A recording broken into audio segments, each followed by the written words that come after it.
কিভাবে বাংলাদেশের মানুষের মনের মধ্য থেকে উঠে গেল, কেমন ভাবে এত বড় একটা ঘৃণার পাত্র হিসাবে পরিণত হলো যে আজকে শুধুমাত্র সামাজিকভাবে বাংলাদেশি ইতিহাসে কোনো রাজনৈতিক দলের এমন পতন হয়নি।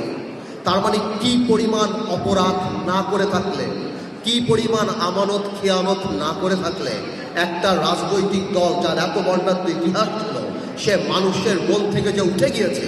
এমনকি এরশাদ সাহেবেরও পতনের পর 2 দিনের মাথায় আমাদের মনে আছে, আমরা ছোট ছিলাম, মিজান চৌধুরীকে আমি দেখেছিলাম সেই সময় পার্টি অফিস করে দল করতে।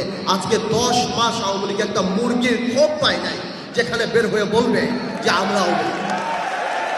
এইটা কোনো রাজনীতি না, এইটা আন্দোলন, এটা আল্লাহ নারাজ হয়ে যায়।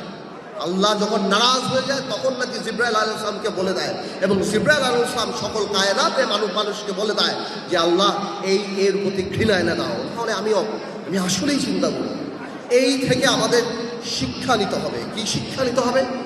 আগামীতে যদি আল্লাহ তাআলা আমাদেরকে দায়িত্ব দেয়, যাদেরকে এই দায়িত্ব দেবে, আমাদের আওয়ামী লীগের এই বইটা হাতের সামনে রাখতে হবে, যাতে আমরা জীবনে যাই করি আওয়ামী লীগের মতো মানুষের হৃদয় থেকে উঠে না যায়। আওয়ামী লীগ একটা example that how a political party can become a criminal enterprise in a country. একটা রাজনৈতিক দল একটা ক্রিমিনাল এন্টারপ্রাইজে কিভাবে, এবং দেখেন আল্লাহর কি মোহর মারা।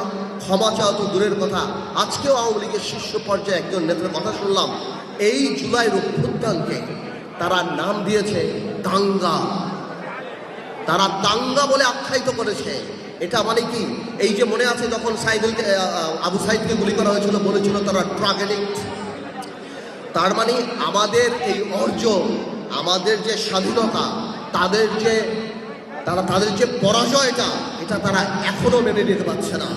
আমি খালি একটা ছোট্ট অনুরোধ করব বিএনপিকে, যদি ইনশাল্লাহ বাংলাদেশ জাতীয়তাবাদী দল সামনে যাবে, গত 9 মাসে আমি বিএনপির মধ্যে সাংঘাতিক ইনক্লুসিভিটি দেখেছি, মেন্টালিটি দেখেছি, সবাইকে নিয়ে কাজ করার, এটাকে আমি অত্যন্ত সাধুবাদ জানাই। কিন্তু আমি একটা অনুরোধ করব, সব কিছু জাতি গঠন প্রক্রিয়া এক হবে না, তাহলে তো ডেমোক্রেসি থাকে না।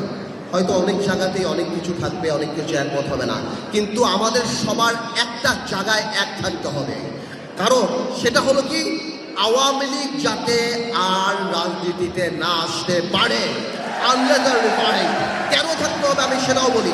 আমি জানি এই কথাটা হয়তো অনেকের ডেমোক্রেটিক লাগবে না, কারণ বাংলাদেশের 4 থেকে 5 কোটি মা মনে করে আওয়ামী লীগ আসলে তাদের সন্তানদেরকে মেরে ফেলা হবে।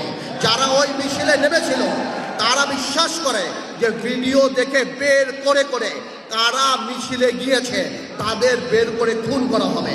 আপনার মনে রাখতে হবে, for a special criminal you need special law. আপনি সাধারণ ল দিয়ে স্পেশাল ক্রিমিনালের বিচার করতে পারবেন না। আওয়ামী লীগ তার মেধায় রাজনীতিতে বিশ্বাস করে না, প্রতিশোধে বিশ্বাস করে। খুব শীঘ্রই আওয়ামী লীগের আওয়াজ নরম হয়ে যাবে, বলবে যারা উপলব্ধি করেছে আসেন আমরা একসাথে কাজ করি, এরা জঙ্গি। ভাইয়ের আমার, এই ট্র্যাপে পড়বেন না। Awami League is not a political party. বাংলাদেশের প্রত্যেকটা মানুষ যারা ফেসবুকে লাল করেছিল তাদের জীবন লাল করে বলবে, ধ্বংস করে বলবে। এই একটা জায়গায় খালি আমরা থাকি, দেন আওয়ামী লীগের ব্যাপারে পুরা জাতি আমাদের একসাথে থাকতে হবে। আমি আবার আন্তরিকভাবে ধন্যবাদ জানাচ্ছি এই ধরনের অনুষ্ঠান করার জন্য।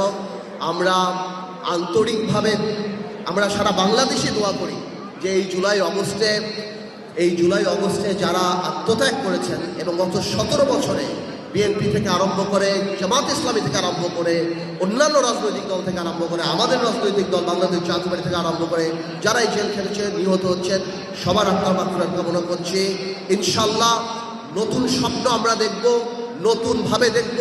আমাদের মধ্যে বিভেদ থাকতে পারে, রাজনৈতিক বিপদ থাকতে পারে, কিন্তু আগামীর বাংলাদেশ ইনশাল্লাহ তারেক রহমানের নেতৃত্বে হবে স্বপ্নের বাংলাদেশ।